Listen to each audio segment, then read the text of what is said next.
köyden gül bahçelerine doğru yola çıktık. Tam aslında çok böyle tarlanın, ekinin, harmanın olmadığı zamanda boş vakitte gül tarlaları tam böyle hasat zamanı. Dolayısıyla köyde yaşayanlar için de çok güzel bir gelir kaynağı. Hem yevmiyede çalışanlar hem de bu köyde yaşayan hayvancılığın dışında da gülle uğraşan çiftçiler için de ciddi bir gelir kaynağı olduğunu öğrendik gül tarlalarının. Şimdi hemen bahçe sahibine doğru gidelim bakalım. Merhaba. Merhaba, hoş Kolay geldiniz. gelsin. Sağ olun. Nasılsınız? Elhamdülillah iyiyiz Allah'a şükür. Şimdi sabah kaçta geldik buraya bugün? 5.30'da. 5.30'da. Evet. Kaçta uyuduk da 5.30'da geldik? Akşamdan uyuduk gayrı. Akşamları erken yatmaya çalışıyoruz. Ne kadar sürüyor bu toplama zamanı? 15 öğlene kadar, 11.30'a kadar, işte gülün açışına göre 10'a kadar. Güneş olursa daha çabuk açıyor değil mi Evet, gül? güneş olursa daha çabuk açıyor. Bu sene bereketli mi? Allah'a şükür bereketli Bereketli. olacağı kadar var işte. Şu Allah'ın an bu ver- mevsimde sadece gül mü toplanıyor? Şu an bu mevsimde sadece gül toplayır işte. Herkes gül toplayır. Hayvanı olan hayvanına bakıyor. Hayvanı olmayanlar da gül toplayır, boş olanlar. Günlük yaşantımızda sabah kalktık erkenden tarlaya geldik. Ondan sonra güllerimizi topladık eve gittik. Neler yapıyoruz?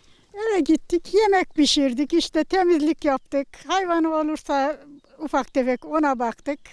Akşam öyle oldu. Bu köyde mi doğdunuz? Evet, bu köyde büyüdüm. Şimdi ben diyorum ki bu köyde yaşayanlar gerçekten çok şanslı. Karadeniz bölgesinin yüksek rakımlı bölgelerine benziyor şu Kesme Köyü. İnanılmaz yeşil ve doğasıyla da harika bir köy. Tabii ki bizler dışarıdan gelince nefes almaya daha çok dikkat ediyoruz. Ama sizler için olağan olmuştur artık. Çok da güzel bir köy. Evet. Bana göre çok güzel köyüm. Köyümü hiçbir yere değişmem. Bundan ötesi Bundan ötesi yok. Evet, bu yaştan sonra zaten bir yere gitme imkanım da yok.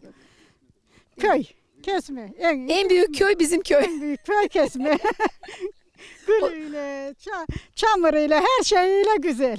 Efendim bayağı da korunaklı giymişsiniz. Kolay gelsin. Sizi tanıyabilir miyiz? Çünkü her gün yağmur yağdığı için ıslanıyoruz. İsminiz nedir efendim? Saniye. Zahmetli midir gül toplamak? Yok zevkli. Toplayan için. Değil mi? Evet. Bir de işi biliyorsanız. Aha. Bizim kendimizin de gülü var. Burayı toplayız, gidiyoruz kendimizin toplayız. Normalde güller öğlene kadar mı toplanıyor? Yani saat 4'e 5'e kadar toplayan yok mudur? Olduğu zaman toplayız. Geçen yıl topladık burada kendine kadar. Çok açtı mı, havaları sıcak oldu mu? Buradaki insanların geçimi sığır, mal da var. İşte gül, başka işte. Aynen. Hayvancılık nasıl bölgede? Ben burada durmuyorum yani de. Siz burada durmuyorsunuz. Antalya'da duruyoruz, evet.